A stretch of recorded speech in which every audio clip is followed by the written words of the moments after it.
Always remember, your focus determines your reality.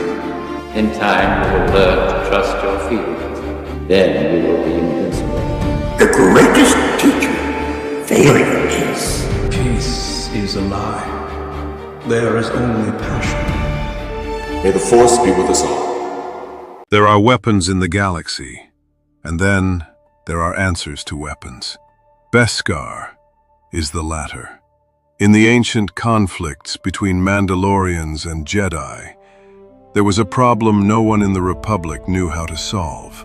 The lightsaber was supposed to be unstoppable, a blade of contained plasma, guided by the Force, capable of cutting through nearly anything. Armor didn't matter.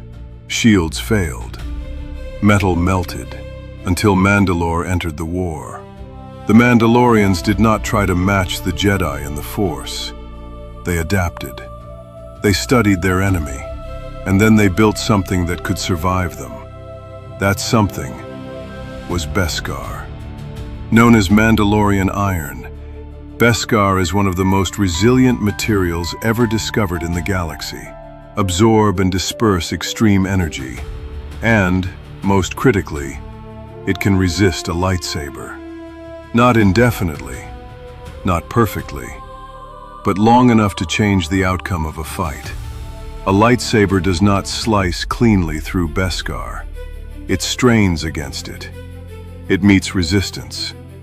And in that moment, the Jedi is no longer untouchable. This is what made Mandalorians terrifying. Not because they were stronger in the Force, but because they removed the Jedi's greatest advantage.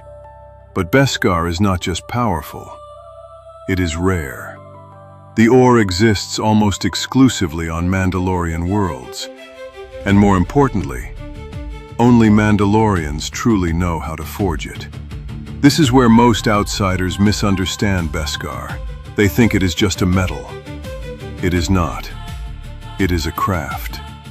Raw Beskar is nothing special without the hands that shape it.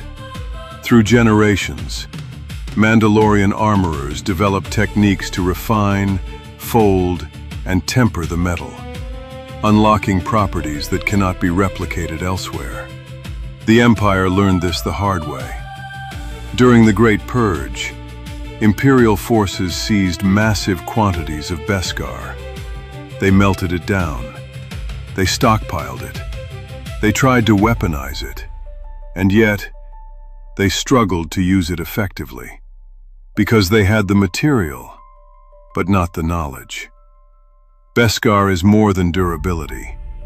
It is precision. Purity matters. Forging methods matter. Even structure matters. A poorly forged plate is just strong metal. A properly forged one can turn aside a lightsaber. And then there is its role in Mandalorian identity. To Mandalorians, Beskar is not currency. It is inheritance. Armor is passed down through generations, reforged, reshaped, and rebuilt to fit each new warrior. Every piece carries history. Every mark is remembered. This is why Beskar weapons are rare and often forbidden. Because the metal is not meant for domination. It is meant for survival. Even in modern times, Beskar remains one of the most sought-after resources in the galaxy. A single ingot can change allegiances, fund wars, or rebuild a culture. And yet, for all its strength, Beskar is not indestructible. Sustained contact with a lightsaber can eventually compromise it. Weapons made of Beskar can pierce Beskar. And there are technologies, rare, devastating, that can overheat it to lethal levels. But that was never the point. Beskar was never meant to make Mandalorians invincible. It was meant to give them a chance. A chance against Jedi. A chance against empires. A chance against extinction. Because in a galaxy ruled by power, Beskar represents something far more dangerous: adaptation. The Jedi trusted the Force. The Sith trusted power. The Mandalorians trusted that anything could be countered, even the Force itself. And they were right. If this holocron stirred something, if it made you question what the Force truly shows, subscribe. More Kybercrons are already open.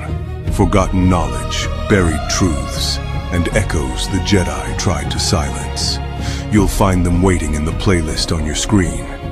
And now, the archive turns to you. If there's a lost truth, a question, or a shadow in the lore you want uncovered next, leave it in the comments below.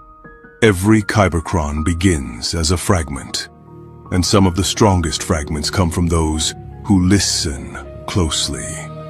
If your idea becomes the next episode, your name will be entered into the archive and spoken aloud. But when that KyberCron is opened, knowledge is meant to be shared until the next KyberCron is unsealed and another truth is brought into the light.